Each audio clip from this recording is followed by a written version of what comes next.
So this is a screenshot that I sent to my client. And she goes, he seemed very scammy when we spoke with him. Yikes. Prison was the best thing that ever happened to me. It's put me in a situation to not just help people, but it keeps me honest. And I see every day the mistakes that people are making, PPP loans, all this stuff. And if I didn't have this kind of accountability over my head, I don't know that I would have stayed on a straight and narrow path. Making a living, being able to work from home. Sure, there's stresses that come with that, but I wouldn't trade this for the world.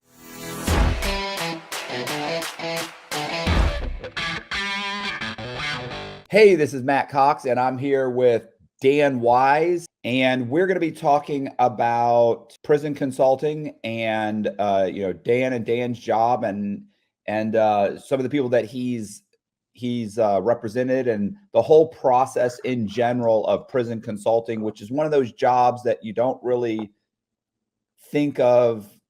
It's not like a traditional job, but it's super interesting. And so, yeah, it's going to be interesting. So check this out. Dan, let me tell you how this whole thing came about. I was talking to Jess, and who's, I'm engaged to now. And we were talking about eventually getting married. Like, hey, what do you want to do? Small wedding, this and that. Have a few people. You just want, like, to me, I'm okay with just going up and getting the license. Right. Like, let's just sign the license. We're good. And going on like a vacation of some kind. So anyway, we ended up talking like, who would we invite? And we were talking about just like the normal, we don't really know any normal people. Like everybody I know has some insane story, and they do. They've like, this guy did that. And, this guy, this guy was locked up for 10 years. This guy was locked up for 5 years. This guy, she's like, well, do you want to wait for, Pete to get out? So we're going back and forth. And one of the first people she said, I said, well, who would you want to invite? She's like, well, Dan, of course. And I was like, oh my God. That's right. So anyway, we started talking, and we were talking about, not only do we know a bunch of interesting people, but we also know a bunch of people that still do interesting things. Like when I tell people what I do, they're always like, how does that work? Like, what do you mean you do YouTube? Like, does that pay you? And I'm like, yeah, it kind of pays. Like it pays some money. And I also sell books, and I also sell paintings, and I kind of, start explaining the whole thing and how it kind of, the ancillary benefits are what are also paying bills right now. And then, like one of those, you have one of those jobs. Like we started talking about how you have one of those jobs.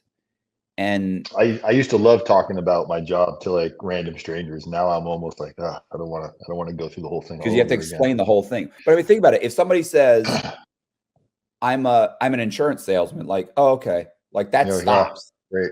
Yeah. I pretty much know your job.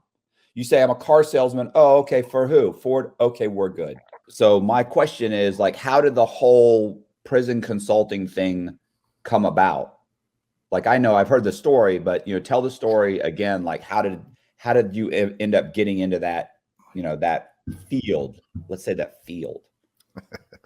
How I became a prison consultant, my field of education. So prior to going to prison, and I know we've spoken about this in some of your old videos, and we could post a link to it for the first video I did. But prior to going to prison in 2014, I self-surrendered September 23rd, 2014. And on September 20th, 2014, I posted a video on YouTube, and I titled it, I think something like I'm going to federal prison for 42 months or something along the lines of that. Getting ready to go to prison was terrifying, as anybody that's, ever been that doesn't have a criminal history that's kind of going for the very first time. You imagine federal prison being exactly like what you see on TV, which it can be. If you go to a high enough security, it can be dangerous. You can have all kinds of prison politics. But I'd watched every horrible movie, Shawshank Redemption, Locked Up Abroad, TV show Oz, just terrified. So skip forward. I self-surrender to prison. I get there and realize almost immediately it's nothing like what I imagined it being like. It was overwhelmingly a positive experience.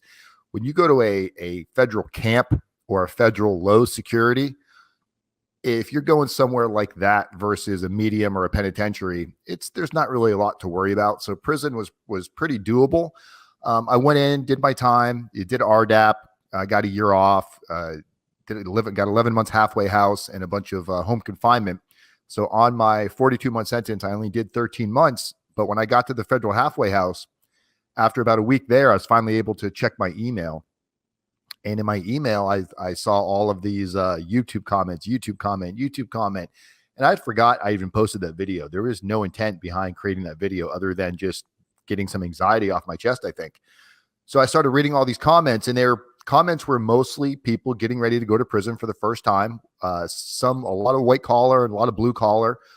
And all their questions and concerns and the fears they had were very similar to my own, like riddled with anxiety, thoughts of suicide, thoughts of going on the run, just a bunch of irrational fear that really could have caused a bunch of problems.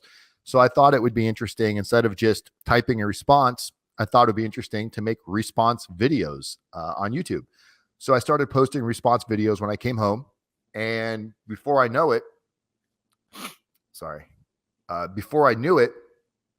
I started getting a lot of calls and a lot of emails from criminal defense attorneys asking if they could hire me to work with their clients that are getting ready to go to prison. And I wasn't really sure what to make of that, because I wasn't offering a service at this point. I was just talking about, how I wish I had better prepared for my pre-sentence report, how I wish I had known more about what should go into a narrative and reference letters, what my first day in prison was actually like. Just a lot of answers that you probably wouldn't get from somebody unless they've been through the system. And when these attorneys wanted to hire me, I wasn't really sure what to do.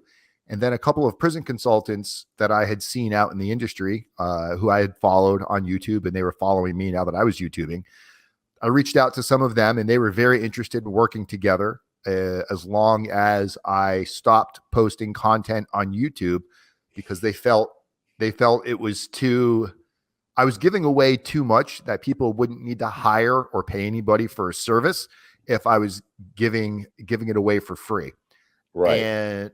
And that's just not my train of thought. My train of thought is, there's a million cooking videos out there, how to do everything. There's a million videos, how to change your oil. And just because you can get the schematic of how to do it from A to Z doesn't mean you're in a mental headspace to go through the process. So I just started developing a process and procedures. I started looking at what other people were doing, and I didn't want to recreate the wheel. I just wanted to make it roll a little bit better. And I started fine-tuning all of the systems, and I found who I felt to be probably the leader in the industry at that time in consulting. And I looked at all of the services that they were offering, and I was looking at their price point. Their price point was, at that time, it might've been like 7,500 to 10 grand. Now that same company, for the same price point or the same opportunities, it's 15, 20 grand. So I thought, how can I offer every single one of these services without dumbing them down or offering less or watering them down, but offering them for a much smaller fee that wouldn't prevent people from getting help? Because most people that were able to get the help with the other consultants, if you didn't have 10, 15 grand laying around, you might as well, bend 10 or $15 million for some of these people. So we developed a system that allowed these people to get the help that they needed at a reasonable cost. And I think when we first started, we were doing it for like $1,000. But we were using that as a learning curve. But I just took a huge interest in it, man. And I'm one of those people that once something captivates me and I'm interested in it, I go all in, and I'm like seeing the Matrix. I stop doing anything else. It consumes me 24/7. And it was an issue in the relationship for a while, because Shelly is like, man, you're either making videos, you're either talking to clients, or you're prepping for other videos. It's like a 24/7 job. But it took about 18 months to really take off before we saw any actual promise with it. Yeah, I was just gonna say, I'm the same way. I just completely, I get on something and it just consumes my life, and I want to know everything about it. I think about it all the time. I drop everything else. Suddenly it takes priority over everything else, even though it's not really, probably for me, a lot of times it's probably not shouldn't be a priority at all, really. but I get consumed with things, and yeah, it's always an issue. I always get the look. Yep. So, but that's, I think that's the same thing with like work, like I'll get onto a story or something, and then I start ordering documents, and I want to know about this, and I read this, and I watch this video, and I do this, and, I'll kind of gobble it up until I'm completely, completely absorbed in it, and I feel good about it, and I feel like I've got a good firm grasp of it, and then I can drop it at that point. But it takes over. Dude, yeah, it's consuming, man, for sure. Anything you're going to do is consuming. But you and I are fortunate to get consumed by things that aren't taking us away from. At least we're doing it for ourselves, creating our own future. Right. I think, like it's funny having gone through the process, and it's funny too, though. Actually, this is something else that I don't know if you've ever, is that like of course, when I was locked up and I was in prison, I was cooperating, and I had like FBI agents coming to see me, or I would have the Secret Service come to see me. I had multiple agents coming and seeing me for various things, various fraud cases and stuff.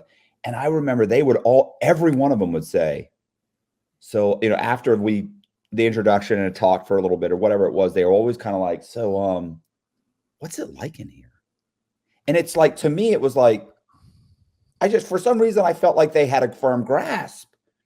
Yeah, you would think. You would think like but let's face it, they're really just like lawyers, or like an FBI agent's kind of like an active lawyer.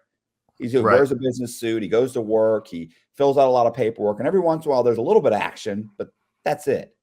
Right. So they don't really know what happens with these guys, and they don't really, all they do really know is the TV shows too. And I just remember thinking, well, he's probably talked to hundreds of guys like me, but they never seem to. They're like, well, I mean, like, are you worried at all? Like, are you, like, what happens? Like, what's it like that? I'm like, what do you want to know about the showers? Like, what are you concerned with? Do I have a boyfriend? Like, just say it, bro. What's up?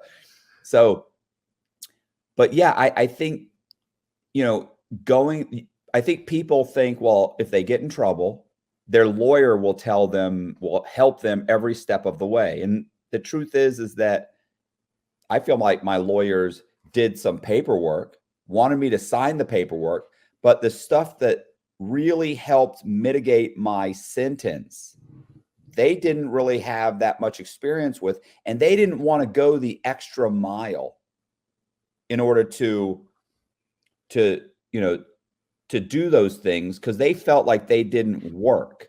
And I'll give you an example. I know you have hundreds of examples like this, but I remember Doug Dodd who got his sentence, his judge knocked off like 2 extra levels of his sentence for it was called it was product of environment. So Okay. he reduced his sentence by like 1 or 2 levels for product of environment. His lawyer, Is that basically like saying he didn't have a shot in hell just because of the way he grew up, his surroundings? exactly. It was like, of course he's going to end up in a life of crime. Right. Like my mom's drug dealer. She's dating a drug dealer. My brother's a drug dealer. My 2 uncles are drug dealers. They've been out of jail. Like, and his lawyer didn't want to bring it up to the judge. He said, honestly, Doug, he said, like, you're a white kid. He's like, and he said, you're a white kid. He said, and he said, if they ever gave that out, it would be to every black kid who grew up in the projects would get it. He's like, and they never get it. Nobody gets this. He said, I'm not going to put it in front of them. It's a waste of time to write an argument for it. And Doug goes, well, do you mind if I write a letter? And he goes, oh, you can write a letter to the judge if you want. And he did. He wrote like a 4-page letter. The judge read the letter, and the judge, after when he read off all of his charges, he said, I'm going to knock off, and I'm knocking off like 2 levels for product of environment after reading your 4-page letter and reading the letters from your family. Or I don't know if it's 2 or 1 level, but he knocked it off. But his lawyer wouldn't ask for that. Right. My lawyer, I was charged with a gun that I've never had.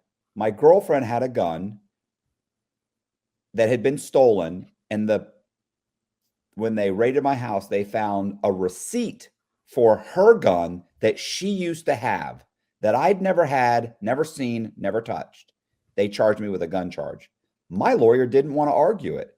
She said, Matt, what does it matter? It's 3 years. They're going to run everything concurrent. It doesn't matter. Think about it. If I had taken a gun charge, I wouldn't have been eligible to get the year off of RDap. I wouldn't have. I may have gone to I may have gone to a pen. Right. Yeah. It makes a big difference for sure. It was only because another inmate told me, you need to go talk to your lawyer. You need to tell them tell her you will not accept that charge. And so I threw a little hissy fit, and she made one phone call and they dropped it. She didn't want to do that at all. That's the thing, getting your attorney sometimes to even ask the question or approaching the conversation of doing something that's outside of the wheelhouse.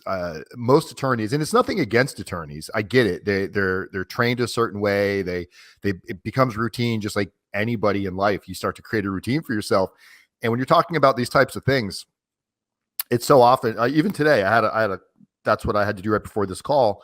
One of my clients who were working on their narrative and reference letters, and we'd like to do things a little bit different. Like the narrative for people that don't know, the narrative is the letter that you're going to write as the defendant that's eventually going to go to the sentencing judge.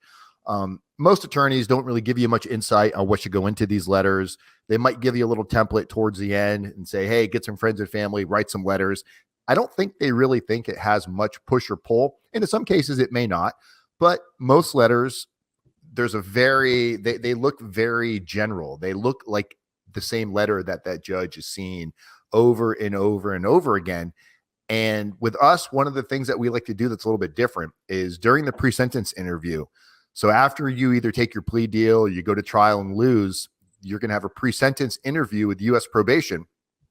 And during that interview, they're going to ask you a bunch of yes and no questions. Where were you raised? What things about your bank account, not really much about your crime. They already have all of the relevant conduct on your crime, but they're going to ask you like mental health questions, substance abuse questions, all of these things.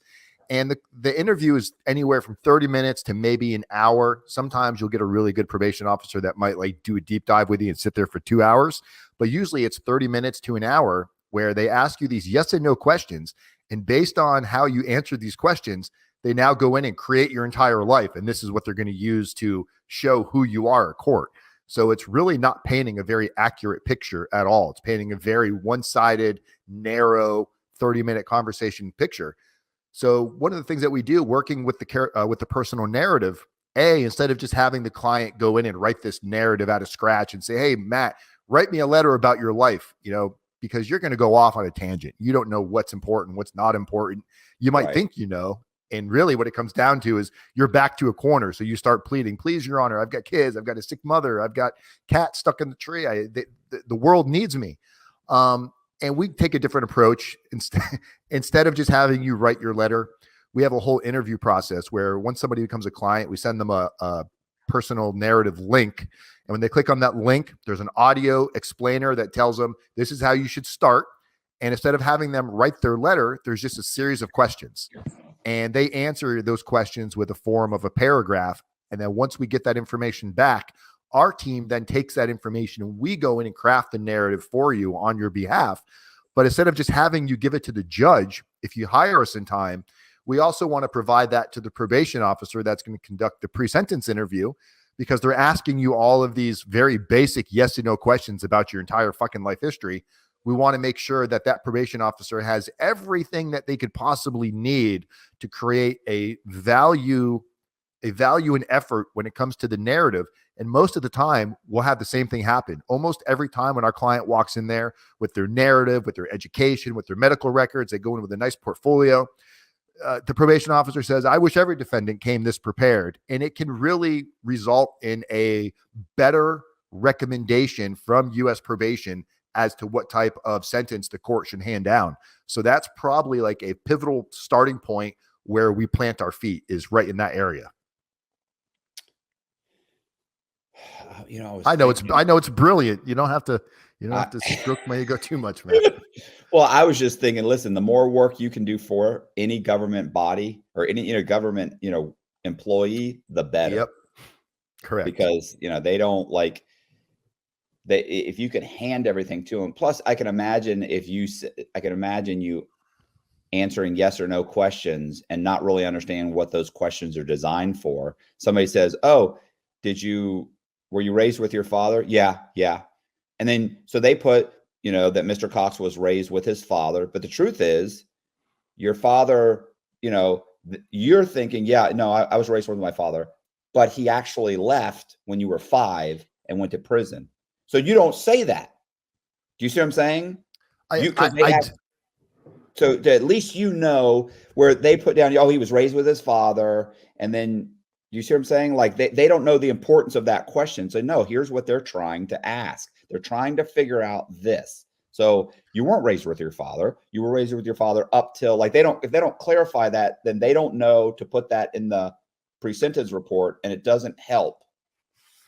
And it's really such a awe-shocking moment when look at it this way. You've ever watched like a traffic cam where you'll see like 2 people get into a car accident and you'll be like, oh man, if that was me driving the car, I would have downshifted in a second. I would have swerved. I would have hit the brake. I would have pulled the e-brake and I would have wiggled out of it. In hindsight, it's easy to look at in slow motion how you would handle things differently. But when you're in the heat of the moment, and it's no different. Somebody slams into a car, probably they're bracing, closing their eyes, and slamming on the brakes. That's probably the extent of their attempt to evade. So you've got a similar situation. You've got somebody sitting in there in front of a probation officer in an environment that you're not comfortable in. It's a very bleak environment, and your mind's not really ready to answer these questions. So you just start kind of rambling off, and you don't want to say the wrong thing. So you're trying to give answers that you think they want without knowing what they want or don't want. So you're playing this complete game of Russian roulette. They ask you have any substance abuse issues? You ever drank alcohol? Oh, no, never. Thinking right. that's going to make me look better, or I'm not going to get in more trouble. Now you've kind of shot yourself in the foot and you're no longer RDap eligible. Now, if you didn't drink and you didn't use any drugs and you didn't have any kind of addictions, then yeah, of course you want to be honest. But if you smoke a little bit of pot on the weekends, if you're going out on the weekends and having cocktails, if you're having a glass of wine with your significant other on a regular basis, maybe you're on prescription narcotics that you're supposed to take, you're being prescribed, you're not necessarily abusing it, you're using its recommended dose. But you talk to anybody that's been on like Oxycontin, oxycodone, Percocets. Once you're on that type of a drug for a long enough period of time, if you take that away from somebody, there is an addictive property that you might be addicted. Just because you're not sitting under a bridge banging heroin into your vein doesn't mean that you don't necessarily have a drug problem. So helping somebody better educate themselves and how to go into this interview better prepared. And that's really the whole key to success is preparation of every step of the way. But to be honest, this is not even an industry I enjoy anymore. It's become so bastardized with all. I've seen more consultants pop out of the woodwork in the last like 24 months. And when I talk to people, I'm like, oh, well, I don't know, Dan, I spoke to this guy and I spoke to that guy and they said they can do this and they're only going to charge me this. At a certain point, you look at somebody and you say, hey, if somebody's going to do all this work for $1,000 and you think they're going to be there for you, because we're with our clients from the point they hire us until they get out of prison. And, some people, sure, they've only got, 12 to 18 month sentences, but other clients got 7 to 10 year sentences. And we're committing to be attached to them for this period of time. If somebody else is telling you that they're going to do that for, $1,000 or $2,000, the chances are, you're believing the hype because it sounds good at the moment, and you're so desperate for help that you end up putting yourself into an undesirable situation that creates undesirable outcomes. Yeah. I have a friend that wanted to have a website built, and I remember he was telling me all about the website, and I said, bro, that's at least $3 or $4 grand. That's a really complicated website. Nah, I got this chick that can do it for $500. I said, no, I don't think so.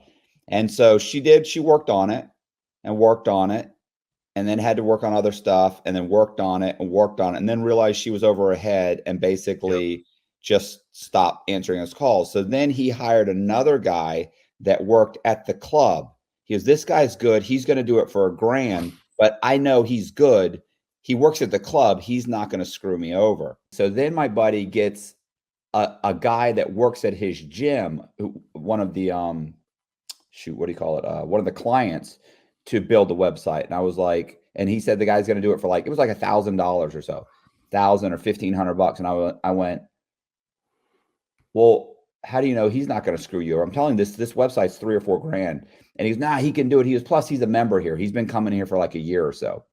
And so what ends up happening is that guy spins him and spins him and spins him.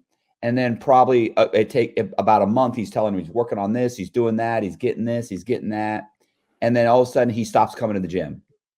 Just took his money. So then he gets another person that he pays another $1,000. Listen, this goes on for over a year. He ended up spending about $2,500. And he then, when it all fell apart and he realized it's been over a year, I've spent $2,500 trying to get this website done inexpensively. He went out and he paid $4,000 to a professional.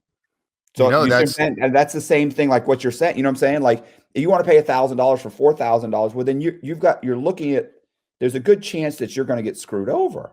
He's been known to cure insecurity just with his laugh. His organ donation card lists his charisma. His smile is so contagious. Vaccines have been created for it. He is the most interesting man in the world. I don't typically commit crime, but when I do, it's bank fraud. Stay greedy, my friends. Support the channel. Join Matthew Cox's Patreon. Yeah, it also creates a lot of other issues. We also had it wasn't a client, it was a viewer we had that had a family member that died in federal prison. Very, very wealthy family member who found my channel and just wished to God that their family had found. Honestly, reading his family member's story, there's nothing we could have done, but I think he just wished that they had that kind of a resource when they were going through it. So they started sending donations, and there was a couple of months where they'd sent like over 10 grand in donations. Wow. I'm looking at the wrong camera. Sending over donations. And the guy asked me, he said, I only ask that you use these donations to help people that can't afford your services. And I was like, all right, that's fair. Instead of charging somebody like $3 grand, we can, if somebody, if this guy sends us some money, we can supplement that. We're still charging you something, but we're going to use that to knock the price down for you. So we were charging people like $9.95 instead of $3,000, $4,000, $5,000. The problem is these people that were willing to pay the $1,000 or less, they became the biggest headaches. They were the ones that wouldn't do the assignments. They wouldn't fill out the forms. Like when it comes to the character reference letters, just like I told you how we do the personal narrative, we send you a link, you fill out the survey, send the survey back, we take your answers, we go in and create your narrative. Well, we do the same thing with your friends and family for your references. So like if you're in trouble and your mom's going to write you a reference letter, instead of your mom just saying, oh, my little Matt is such a good boy, he didn't mean to do this, Your Honor, please give him a second chance. We would have your mom fill out the survey, how she knows you, relationship, how this has had an impact on her, go through the whole fucking thing. And then we create the same thing. Well, the problem is these people had no skin in the game, and it didn't really become an issue for them until all of a sudden now it's the last minute. They've got sentencing coming. It's the final hour. And they come like, Dan, we need all this stuff done like tomorrow. It's like, and they want you to drop everything.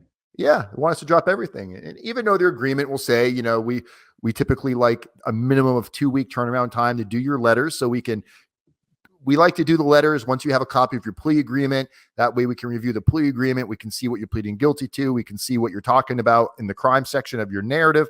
We want to make sure that everything lines up. But when you give us minimal time to create this masterpiece, it's like telling Picasso, hey, hurry up on your fucking painting. I gotta get somewhere.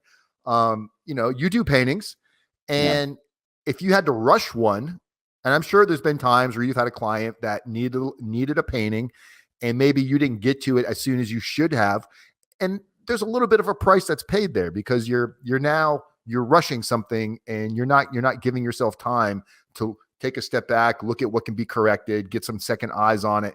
So that was the problem we had with with giving people really low prices is they became the headaches. They became the ones that want to leave bad reviews, that want to argue with you, that want to call up and threaten your life. So it's not worth it taking shortcuts or looking for the cheap deal. This isn't a Kmart product. This isn't a Walmart product. This is something that if you utilize the tools and the service that we have, not only can it ultimately give you a sentence reduction or maybe no prison at all, it gives you, you're sleeping at night, your family knows how to deal with this. You're completely changing who you were to who you are. And that can't be done on a McDonald's type of a price. Yeah, Right. it just can't. Yeah. Hey, so you know what's funny? I was gonna say we've talked about this before, like the unknown, that not knowing what you're facing is horrible. Terrifying. And yeah, and that's, so that, like, that to me, I would have loved to have known, to have had somebody, really tell me what I was facing and what it's going to be like and what to say and what not to say. And I was just thinking about a guy in prison when you were talking. Gosh, what's so funny too? He was such a knucklehead, but he got a lawyer. The lawyer, it was one of those, oh, my lawyer's handling it. My lawyer's handling, like, no big deal.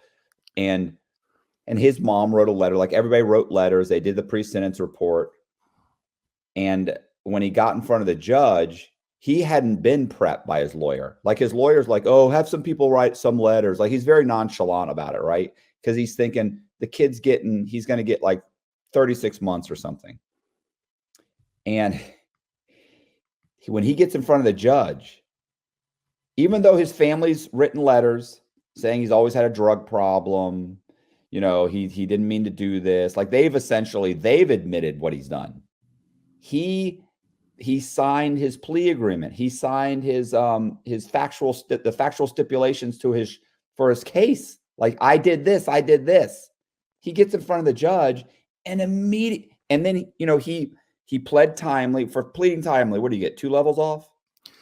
Yeah, acceptance of responsibility. It can be up to 3. So, well, it's 2. It's typically 2 for pleading and 1 for, is it 1 for acceptance? Acceptance, responsibility, and timely. It comes out to about 3 total.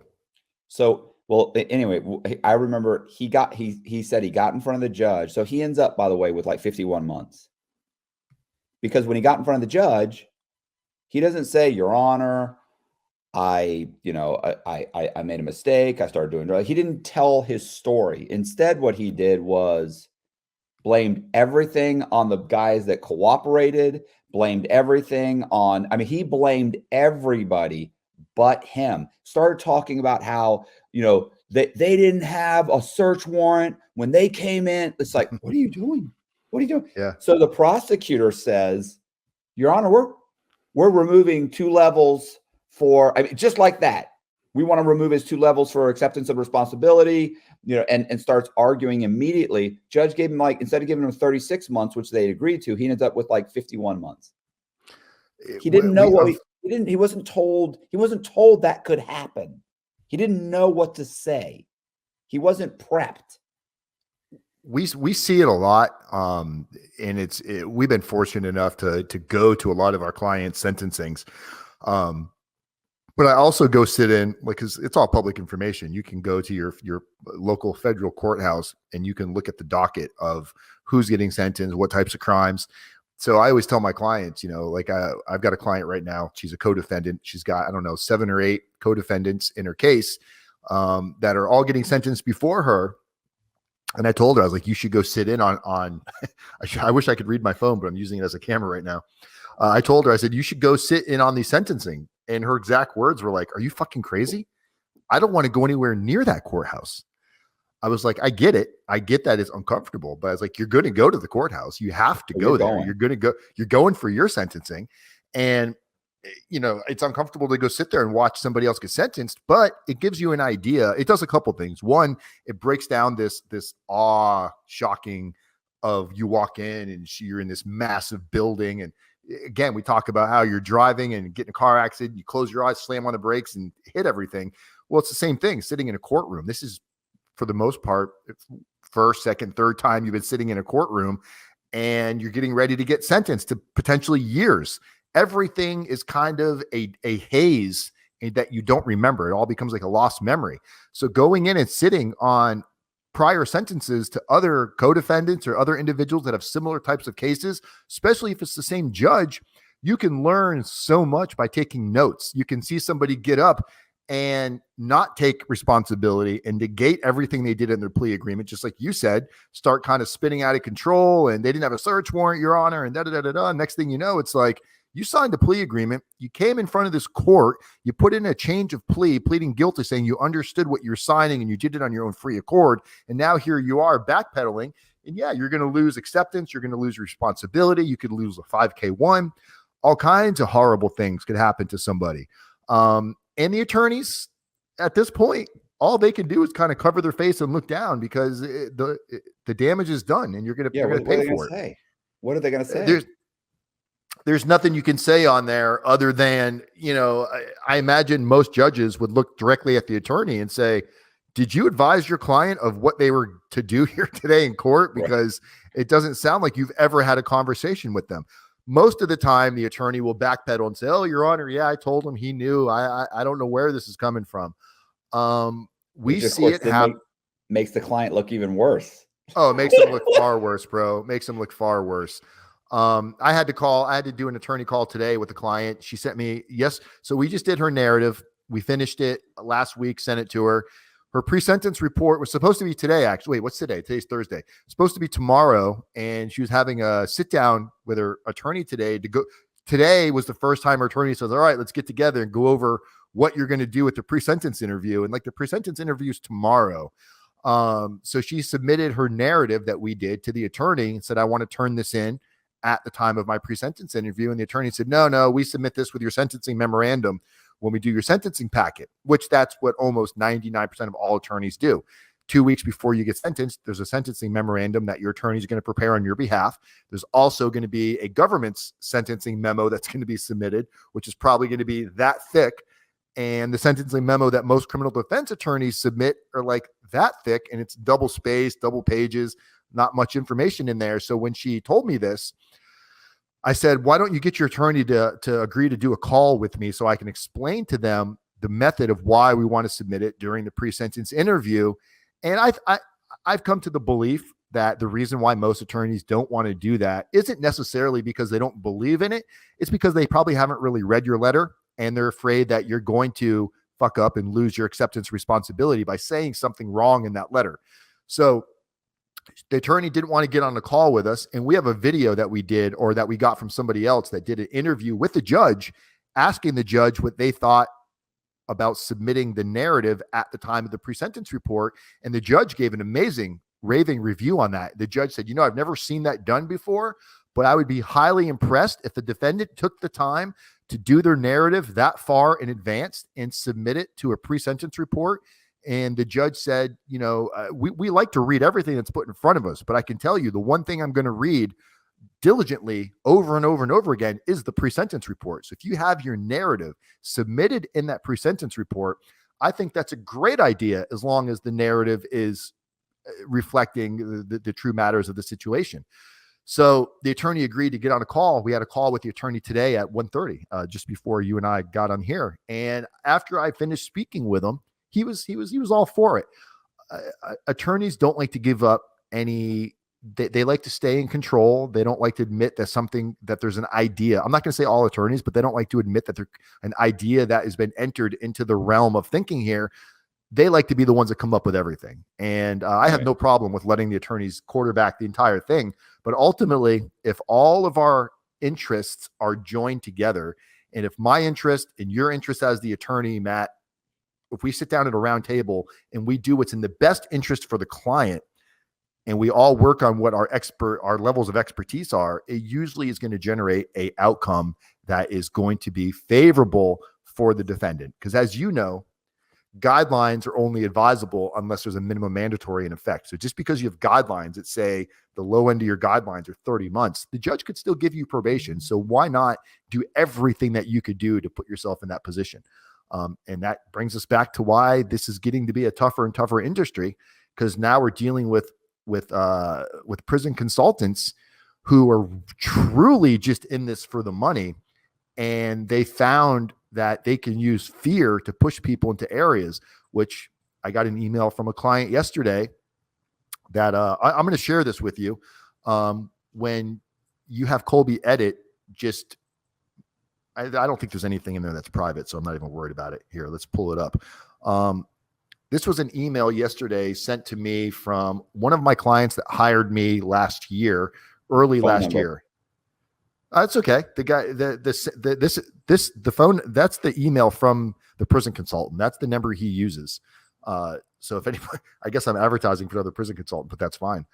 So Sam Mangel, however you say his name, he's a consultant that for as long as I know him being a consultant, he's worked for another consulting company called White Collar Advice.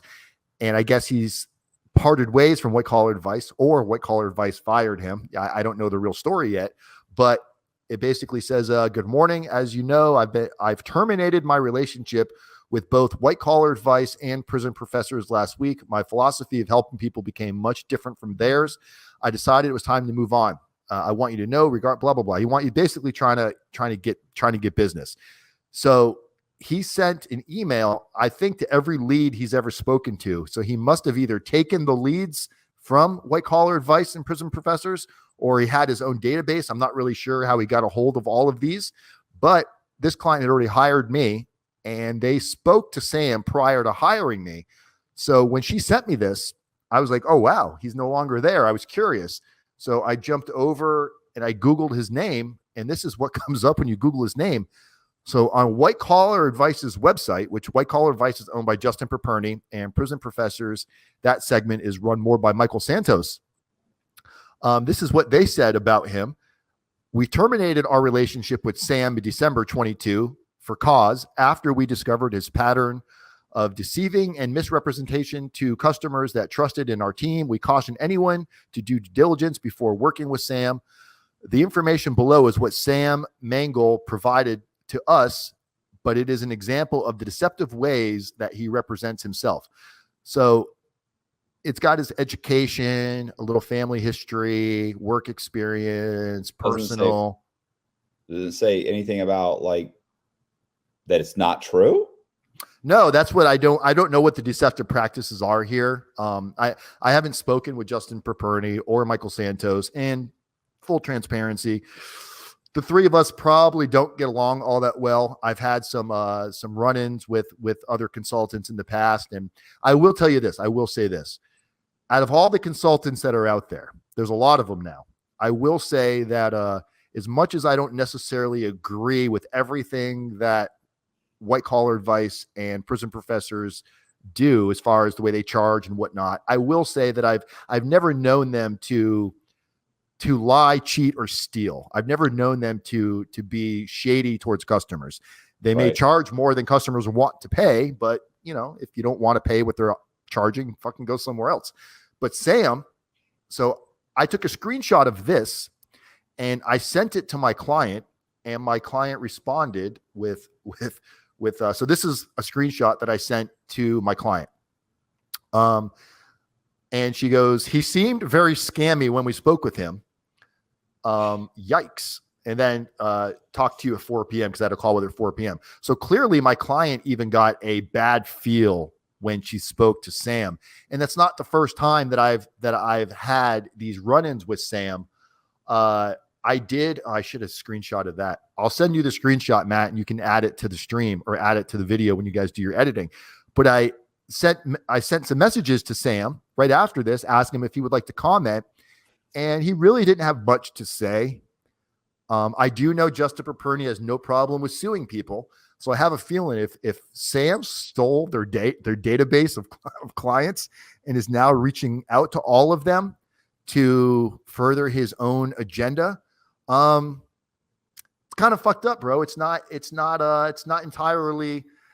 I'm gonna, if I had to take a side on this, I'm gonna go with Sam is probably in the wrong here, because I've had several clients. I've had clients record calls. I've had clients send me emails where Sam has said things that just can't be done. And I was always so baffled. I'm like, how the fuck are they letting this guy work there, running around saying these kind of things? And you were asking me, why is it just me on my team that does all of the sales and deals with all of the initial engagement with customers? It's because ultimately, at the end of the day, this is my business. This is my baby. Everything that goes great, I reap the benefits. Everything that goes sideways, if I hired you, Matt Cox, to be my sales marketing team, and you went out there and promised everybody a free Mercedes-Benz with a prison consulting package, and then you disappear, it's going to reflect poorly on me. So you're a reflection of your team. And I don't know if they didn't do their due diligence or what, but there's a bad blood in the water. But this is typical. And this is what I have to deal with the prison consulting world of people are just getting burned left and right. They don't know who to trust. What are your thoughts on that? Yeah, I mean, it's, I mean, what I think it's kind of messed up that he put like, the white collar advice.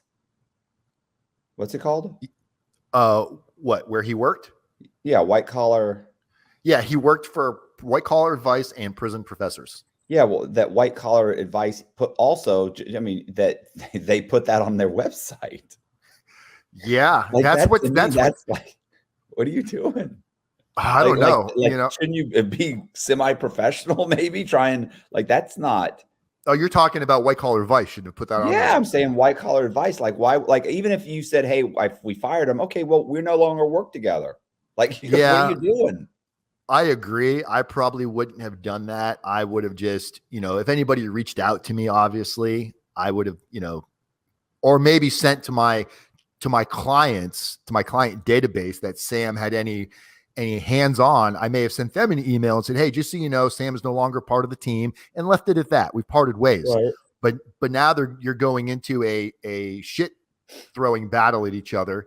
And something tells me they'll end up with something getting served somewhere. Somebody's going to get sued. But this is the problem you'll have when you try to bring on, look, we've got people that work with us for sure, but it's back end. They get paid to do a job. They're not getting paid based on, what you collect. And I don't want to have to charge a client. I don't want, Matt comes in and goes, oh, so typically what would you charge this guy, Dan? $5,000? Well, I'm going to charge him $6,000 so I can make extra commission. To me, that's just, it's kind of taken away from the need, because you're dealing with people that are very, very, very vulnerable and unstable to an extent. So that's why it's been great doing this stuff with you, because and anybody interested in reaching out to us, Matt, I think you got a link, right? Yeah. So if anybody reaches out, I'll put a link. Like I think I did in one of the other videos we did. I also put a link to like when we interviewed, when you came here and we did the interview. I think there was a link in that one. Also, I'll put the link in the description box here. Is it RDap Dan? No, okay. Federal prison time. Yeah. So there's going to be a specific link that Matt has that when you go to the link, it's going to bring you to basically the page you're seeing right here. And when you click on start here, it will ask you some real basic information that you're going to fill out about your case. It will prompt you to book a consultation. Consultation's free. All of our consultations are free, and we even sometimes do a second and third consultation for free, depending on what the reason is.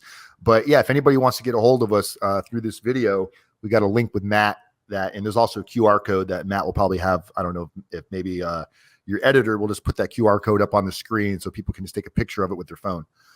So helping people has been, look, I want to make money as much as the next guy. There's nothing worse than going, well, I spoke to this guy and he said he could do this and this and this. And it's like, does that sound rational to you? Does it sound like that can be done? Just all kinds of false statements. And so they parted ways. The prison consulting, though, in itself is just, it's a tough business, man. It's not easy because somebody hires you today and you're with that person until they finish their prison sentence, up and down. Well, here's the funny thing about like the federal, like the sentencing guidelines and just going in front of the judge and having everything laid out. Like it, if you're getting 5 years, 6 years for, like those little tiny things, those little one level off here, or saying the right thing and explaining it in such a way that they don't give you the high end of the guidelines, or maybe they give you a downward departure, like those little things add up very, very quickly. And let me tell you something. So, to me, like I wish when I was going in, I wish I had somebody to talk to that wasn't my lawyer. My lawyer was a nice person. She was a federal defender and she was overworked. She's a good person. I liked her a lot, but the truth is she just couldn't spend a lot of time with me. She couldn't let me know what was going on. She didn't. Like, I wished I had somebody, and if I'd had the money, I would have paid, because the difference is that if I could have gotten 1 or 2 levels off, that would have made such a massive difference. Like those are years. Yeah. Those are years. Like, people are like, oh, well, this is too expensive. That really, because you're going to sit in prison for you may sit in prison for an extra 6 months or an extra 2 years because you didn't have, listen, I had a guy, I've known a couple of guys this has happened to. Their lawyer actually told them, oh, the pre-sentence report, I wouldn't even go to that, man. I wouldn't even go to that. So that's what the attorney said? Yeah. Matter of fact, I was talking about him the other day. His name's Andrew Levinson. He went to trial. He lost. His lawyer, he said, the truth is, I think my lawyer just didn't want to go with me. He'd lost. I was going to prison. He'd already gotten his fee.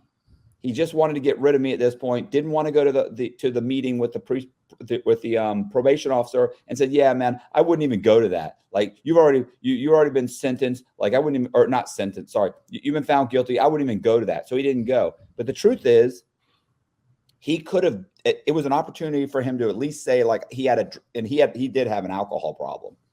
Right. Like, every story I've ever heard about this guy, he was drinking, he was drunk, he had DUIs, he'd been arrested. Like, you didn't go and do your pre-sentence report and tell them you had an alcohol problem, and that would have been a year off your sentence, where you could have taken RDap and gotten a year off your sentence. You didn't go because your lawyer, didn't tell you, because nobody was there to help you, guide you through the whole thing and help you prepare that document. And the lawyer apparently didn't know how big of a deal. Look, just like my lawyer telling me plead guilty to a gun that you didn't have. Well, then how was I going to get RDap? Like, that was just a horribly stupid thing to say. It's just they're trying to rush you through the process. All that comes down to. And we get people all the time that are like, oh man, I had a gun charge, but they decided to drop the gun. Whenever there's a gun that's like, let's say they storm Matt Cox's house and they find a bunch of drugs and there's a gun also there. Even if they drop the gun charge, there's still going to be a gun enhancement. You're still going to get what's called a 2-level enhancement added to your, it's not going to give you the charge, but it's going to enhance your guidelines. And when you get the 2-level gun enhancement, even if they didn't charge you for the gun, you still can't do RDap. So I get people all the time that are telling me, oh my God, they dropped the gun charge. I'm going to get RDap. My attorney told me this. They told me I'm going to go to this prison. And look, the judge can't order you to RDap. The judge can't tell you what prison you're going to go to. They can only make recommendations. If you don't have enough solidified, documented proof and the right date frames and everything articulated into the pre-sentence report, everything the judge does is purely a recommendation. When you get to the BOP and you sit with your case manager, you sit with the RDAP coordinator, you sit with the prison psychologist, and like, oh, you don't qualify for RDAP. But my judge said, well, all your judge said was, we recommend that you take a drug program. Well, we have a class you can go to. It's an hour a week for 30 hours, but you get no time off. And all of a sudden, like, oh, I don't want to go to that. I just want the time off. And you'll find people just getting really bent sideways, and it's because they did not properly prepare. Most of our clients, I would say after they hire us, they all hire us for the same reason. They want a shorter sentence. They want to get an RDap. That's the majority of the reasons why they hire us. But usually with a few weeks, couple months into it, I'll ask them, the same questions we asked them early on. And they more so and more so as we go further they become less and less concerned with how much time they're going to get, because they understand the system. They're coming to terms with it. They're sleeping better at night. They're changing patterns in their life. They're doing things that they weren't doing before. They're treating their family better. It's really creating like a whole different mindset. We offer the life coaching, the family coaching, the substance abuse help. We've created such an artillery of tools and assets to help these individuals not just serve a shorter sentence, but get their lives straightened out. Because most people that go to prison, unless you're, going for something serious, most people aren't bad people. They're just they're people like me and you that made some mistakes. Well, maybe not like you. No, but, I mean, I'm not a good person, but it's fine. They're like regular people, make mistakes every day. And unfortunately, there's consequences. So helping these people rebound from that, showing them that this is not something you should be thinking about suicide. This is not something you should be thinking about going on the run. The hardest thing about what you're dealing with right now is actually right now, the all pre-trial shit you're going through. The prison sentence is going to be the easy part. And that's hard for people to wrap their mind around, because that sounds crazy. Oh, listen, the first few years of my sentence was hard because, you're separated, you're incarcerated, you're separated from your family. But once I basically got my head on right, it was just a breeze. It really, the time just started flying by. It got towards the end, I was writing a story and I remember thinking, man, I don't know if I'm going to have enough time. Like, I'm actually telling people, I don't know. They're like, when are you leaving? You excited? I'm like, yeah, I know. It's just I'm writing this story and I'm trying to get all this stuff. I don't know if I'm going to have enough time. And they're like, you're like, what can I do just to lose like 2 or 3 weeks of good time? I need right, a couple more weeks here. Smoke a cigarette or something. I don't know. Guys that I've met, like when I say like you, guys that have had a decent amount of time, like you were how many years were you sentenced to? Initially 26 years and 4 months. Okay, so 26 years and 4 months. Obviously, you didn't serve that, but that's what you were sentenced to. Guys that I met that have a long sentence like that versus guys like me that were sentenced to relatively, 42 months. Then when you add in all the benefits, it's really next to nothing. The main difference I've heard, like, I went into prison thinking about going home. Like, I knew even if I served 85% of my sentence and didn't get anything else, I was only going to do, 3.5 years. My focus was still on going home. My life still, I have a life waiting for me after this. Somebody like you with a 26-year sentence, other guys have told me they kind of turn away from a lot of their family. They don't want to, they want to embrace that this is their life now. This is where they're going to spend the majority of their life. So they don't want to have 1 foot in prison and 1 foot in the free world, where somebody with a short sentence is just thinking about being home. So was that like that for you? Were you like really like, this is my home now? And it took a couple of years for me to get that, and that like I said, get your head on straight, and then it's like, hey, you better start figure out a way to build a life in here. You're probably going to do 26 years, and when I did that, my time it became so much easier to deal with it. When I realized this is my life, it's not the life that I wanted, but this is my life now, and I have to make the best of it. And it became making the best of this life, keeping myself entertained, writing, trying to accomplish something. And I think that's what's funny about a lot of people. Like, I've even seen guys that have gotten like 3 or 4 years and they come in and they're upbeat. The guys that are upbeat, where you're like, wow, he's really upbeat. Like, it's weird, and then you realize he's learning to play the guitar. He's taking a horticulture class. He's in multiple programs, taking multiple ACE courses. He's he's doing all those little things that you never could do before. He didn't sit there and go, I'm going to cry about how horrible it is and how awful everything is and how lonely and how sad I am. And he's decided he's not going to do that. What he decided was, I'm going to take this opportunity and I'm going to do some of the things that I could never do. I'm going to learn to paint. I'm going to learn to play an instrument. I'm going to learn to, I joined a band, you know, like all those things. Those are the guys that are super upbeat, and it's insane. Law enforcement often questions him, not because he's suspected of a crime, but because they find him fascinating. He is the most interesting man in the world. I don't typically commit crime, but when I do, it's bank fraud. Stay greedy, my friends. Support the channel. Join Matthew Cox's Patreon. I feel like I got a ghost in my house. My dog will just all of a sudden stop and stare at like an empty space, and it's fucking creepy. I'm not gonna lie, it's a little creepy. But yeah, so yeah, that was the way. That definitely helped. And that was me. What you just described was me. Like when I got to prison and I saw after like I will give it a week after I like kind of settled in within a week. My co-defendant was there, Sean, so I knew somebody on the yard. It was like, oh man, I'm in all these amazing fitness classes. I'm taking classes. I'm getting time off in RDap. But then I'd meet guys like this kid Julio I was friends with in there. He had a 27-year sentence.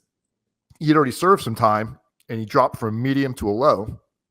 Because I think you have to have less than 20 years to less than 20 years. Even if you get sentenced to like 21 or 22 years, if you calculate your good time, as long as that number comes below 20, you can go to a low. And this guy, you know, he was all jacked up on all kinds of antidepressant medication because for him, he's so young and his life, he's looking at it as it was like over. And here I am bitching and moaning about, oh my God, I've got this sentence. That's how I felt going in. But then I met guys that they've served more time than I'm ever going to serve already and still have years left. So it's relative and trying to embark this onto somebody that's getting ready to go in, because almost all of my clients are going to serve somewhere between like 24 months and 70 months. That's usually like the range of time. And it sounds, anybody watching this, it's never been in trouble. 24 months, 6 months in prison, a year in prison, 18 months in whatever it is, sounds like a long time because it's relative to your situation. And the only thing that we can do is help people take day by day, work on measurable activities that can help you minimize your anxiety and the worrisome feelings you have, because there's nothing that I can do or anybody else can do that's going to take away all of your anxiety and fear. But if people keep letting that build and grow out of control, it's going to consume you. So by giving people measurable goals to get them from today to tomorrow and the next day and the next day, before you know it, their long-term goals now come into sight because they're hitting something that's measurable. And that's what's made us, I would say, I feel like we're probably the best consulting company in that exists. And of course, everybody's going to say that that's a consultant, but I know that we're not doing it for the money because I know my competitors like White Collar Advice. I know the fees that they're charging, and I just don't see a justification of why somebody would pay that much. What is that noise? What noise? Still doing it? Are you touching something? Yeah, I was touching something. I was like, where's your microphone at? It's in my computer. Oh, you're using that one. Okay, gotcha. Yeah. I thought you were using I got a MacBook Pro, bro. I got like a, high tech. All right, baby. Good time. Yeah, so, that's like forearms. Like, I get a lot of people that talk about the forearms. They're like, I've got forearm envy. Like, what's going on, Dan? What's happening here? If I were Jess, I would be worried that you're going to try to marry somebody else, to be honest. Like yourself. I think Jess thinks you're going to Jess is worried that Matt's going to find the cloning machine and clone himself and just change one genetic so that Matt pops out with the vagina, and now Matt's going to go marry Mattina. Does Shelly ever do you have those patches with Shelly where like for 2 or 3 days, she just thinks you're wonderful? She loves you to death and just thinks you're. That's how she feels right now. I don't know why, really? But I'm on the upswing right now. I'm going to take it. I'm in that. I got a window of 2 or 3 days, and I'm in the middle of that window where Jess thinks I'm amazing. Oh, I'm so going to send her a picture of a dog when we hang up. She just thinks I'm the most wonderful person. She's like, do you know how in love with you I am? I wake up, she's staring at me. She's looking at me. She's sending me pictures all day. She's all day. Like, it's like, what's going on? And I know, listen, the thing is 3 days from now, she'll be like, she'll just be like, ugh, I'm over you. I'm done. Did you do something nice for her for No. Christmas or New Year's? Listen, there's no rhyme or reason. I've been trying to track it. You can't track it. It's just a matter of how she feels.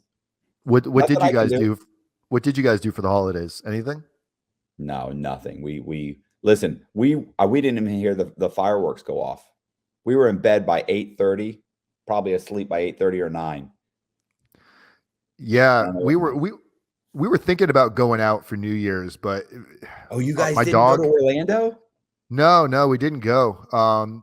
Ted, our little Chihuahua that probably people saw in the beginning of the video, he's when I say he's the scaredest little dog I've ever met. I love him to death. He's the sweetest little thing, but he was terrified of the fireworks. He literally would run into the spare bathroom and sit next to the toilet and just shake. And it was just like, we're not going nowhere.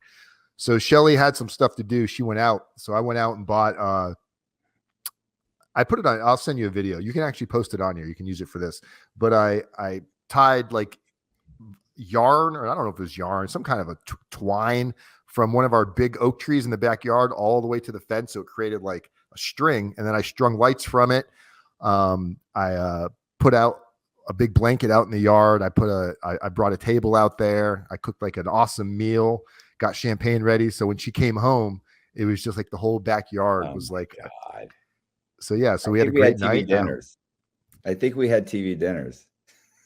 Shelly's favorite food is right now. She's on a kick for what is it? It's an Irish the meat and the potatoes.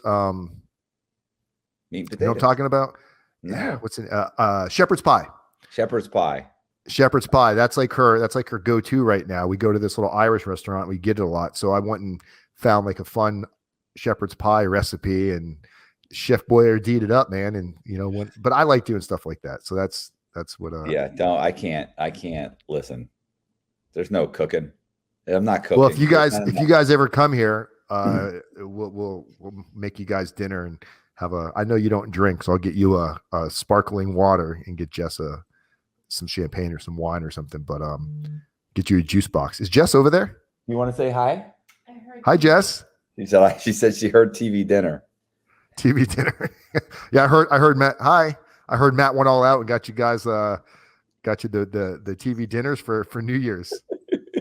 Oh, do we have TV dinners? I think so. Yeah, we like them. That's the weird thing about it. I like Salisbury steak TV dinners. That's one of my favorite.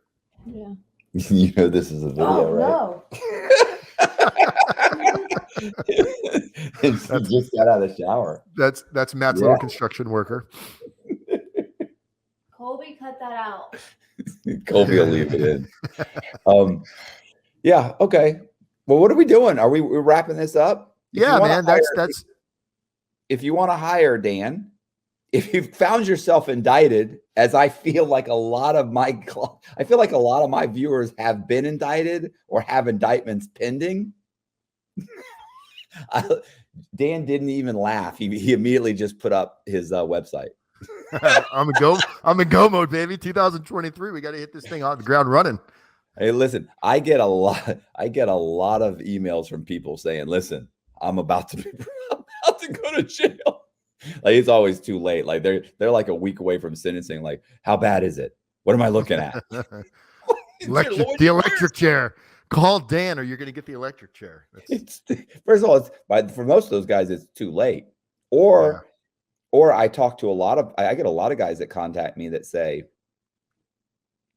they'll say like they're in the middle of like a scam that's gone bad, and the FBI is talking to people, and this is happening, and I'm always like, go in now. Like, don't wait to get indicted and have your co-defendants like tell them. That's a huge thing too, is where you'll have like, let's say you're the ringleader of whatever crime took place and I just happen to work there. Everybody gets indicted. You get indicted. I get indicted. And I'm just in denial. I don't want to cooperate. I don't want to do anything because I want to stick my Right. hand in the sand. And you go and cooperate and do all. You end up getting a lighter sentence than I would have gotten, and you're the one that fucking masterminded the whole crime. So yeah, he who talks first usually gets the best gift from the government. Yeah, he's the guy helping him put it all together. Here's where all the shit talkers come, Matt. This is where all, you're telling people to snitch. It's like it's easy to say that from your comfort of your couch. Oh yeah, yeah. I don't even listen. I had a guy left me a comment in the comment section a couple days ago, and he goes, "You are a selfish piece of garbage, scumbag. You don't care about anybody but yourself. You rat snitch. You're nothing. You're garbage. You should be ashamed of yourself, you piece of crap." And I responded, and my response was, "And yet I sleep like a baby at night." Matt's like, yeah, I know. You just went on my website and read my bio, prick. I was gonna say, Mom, you know, what are you doing in the comment section? yeah, that's it. Look, I get it. If you're not out there committing crimes and you don't want to tell on anybody, or if you think you would never tell on anybody, I'll tell you what, unless you're like an actual true hardened criminal that has truly thought about all of the consequences and what you're willing to do and not willing to do, most people are going to talk. Almost all of them, unless your life is in danger or your family is in danger, you're probably going to talk. Anybody that says they won't until you're tested to that, I don't believe it. Right. Yeah. No. Oh no. Listen. Mobsters talk.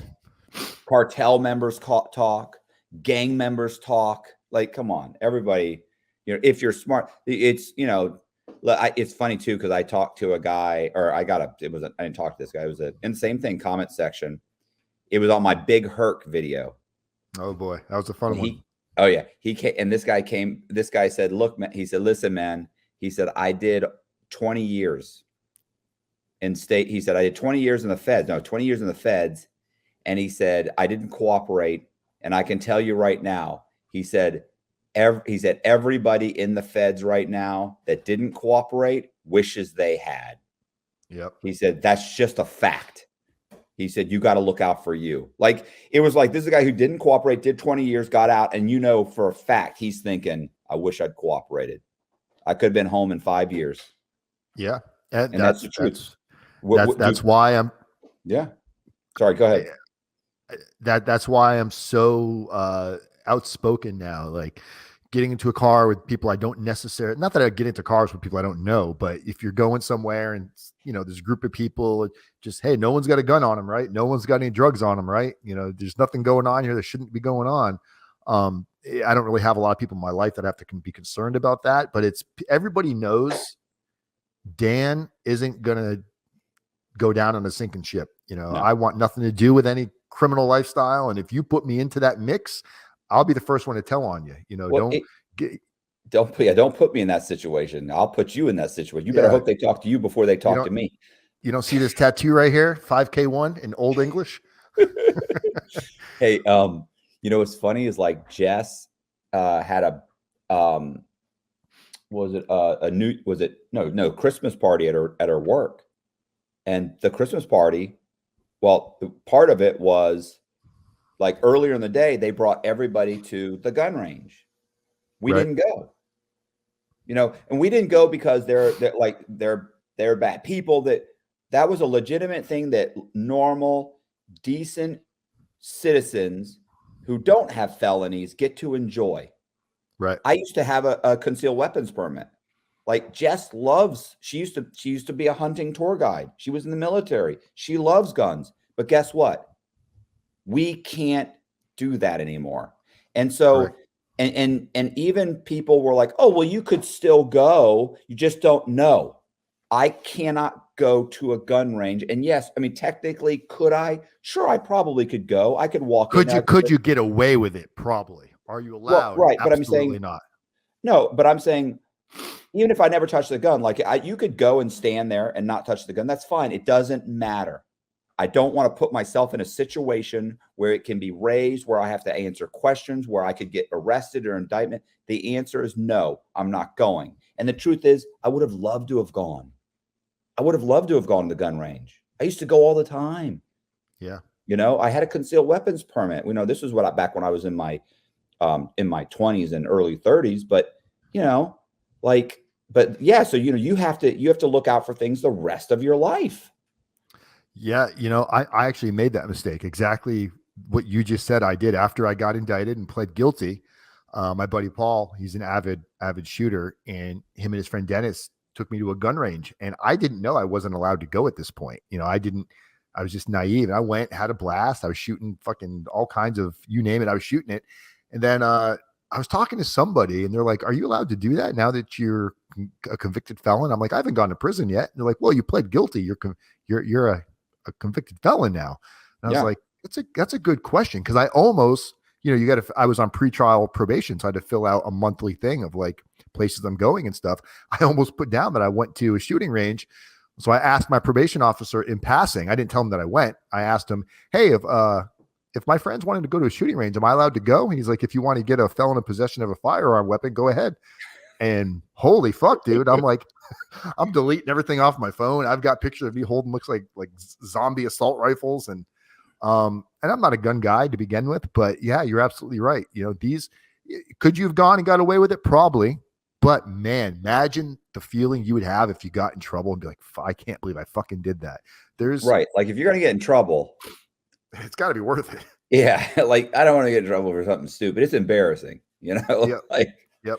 You don't want to go to jail for, I don't know, ripping the tag off a mattress. It's embarrassing. Like there's some things that guys would be like, really? Like complacency. It's like getting into the car. If you're somebody of sketchy, like we'll take Josh, right? Whatever his last name is, Josh. If Josh said, "Hey man, you want to go take a ride with me?" I would not. I wouldn't trust that he wouldn't have something on him. I wouldn't trust that there's not a bag of meth under his seat. Yeah. I like you. I like you, Josh. but until you're ready to like handle this the right way, I can't really associate with you because I'm not convinced that you wouldn't put me in a situation. And then when it comes down to it, you're going to throw your drugs on the fucking ground and not own up to it. I don't believe Josh would fall on the sword and do what he's supposed to. And there's, I can count on one hand how many people I would trust with that. And it's probably Shelly. She's the only one that I could probably give a secret and it would die with her. Aside from that, you put yourself into an undesirable situation that you're not willing to suffer the consequences. Don't fucking do it. You got to really think it through. And being a convicted felon, it's like you said, that microscope is on us where it's not on the regular person. Yeah. So yeah, man, that's all I got. I just, the world of consulting, it's getting crazier and crazier, just because more and more people are popping out of the woodwork, but not everybody can be RDap Dan. Listen, I remember I was in the TV room in the prison, and we were watching some TV show, and these guys are shooting at each other with like machine guns. It was like Heat, like the movie Heat. Right. Great movie. The cops are shooting at them. They're shooting them. And I'm sitting between like a bank robber and a guy who's there for like torturing someone who was part of these just two really rough guys. And the bank robber kind of glanced over at me and I looked at him and I go, "Just like that in the mortgage industry." And he's just looking at me like, "You're an idiot." But yeah, I was just gonna say, yes, prison consulting, it's a rough business. It's just like that. It's just the shootouts, the kidnappings. I gotta watch my back, man. I gotta watch my back everywhere I go. Yeah. Breaking in each other's houses, the espionage, the corporate stealing corporate secrets. Not espionage. What do they call it? Corporate espionage. Is that it? Spies. Corporate espionage. That's a thing. I've got a good guy you should interview. If you look him up, John Kiriakou. He was the didn't he write Rich Dad Poor Dad? No, that's Robert Kiyosaki or whatever his name is. Whatever. Like an asshole. John Kiriakou was a CIA agent he was partly responsible for bringing down the Bin Laden, like all of his like first and second and third in command. And when they started torturing these guys, when they brought them over to where's that island at where I think they shut it down now. I can't think of it. Cuba? Yes. Guantanamo Bay. Yeah. When they were torturing the people, and of course we say we don't do any type of torturing. So he whistle blew and got hit by the feds for basically saying that he was, a spy, turning secrets over that he wasn't allowed to talk about. And he went to prison for it. And now he's a commentator. He's spoken. He's written books about it. He's been all over the place. I could put him in touch with you. He would love to come on your show and talk. He's out of California, so it'd have to be Zoom. But he's got a fucking wild story, bro. He talks about when the guy fell off the roof and he was on the ground dying, and he's like, tell me where this is. And he's getting like intel from him before the guy passes out. They're in the hospital trying to like protect them. And the cartel, the other cartel knows that they got Bin Laden's guys like in custody. So all of a sudden they shoot up the entire hospital. So they're trying to rush everybody out of the back. And it sounds like a fucking movie, dude. It's all a James Bond fucking movie. Oh, and it's all completely true. Like there's nothing fabricated about it. It's all documented. Yeah, really good guy, really good interview. Yeah, I would love to. I would love to talk to him. Well, definitely, I got to get his information. He sounds great. Yeah, I'll pass it on. You interviewed him on your channel? I did years ago. Dude, let me tell you how bad the interview was. It was an 1.5 hour interview. We just got finished, and I looked down and I'm like, I didn't hit fucking record. No, nothing got recorded. And I'm telling you, I came this close to going, all right, great. Thanks. And I was, Good like, hey, I was like, John, I got a favor. He's like, what's up? I was like, I didn't hit record. And he went,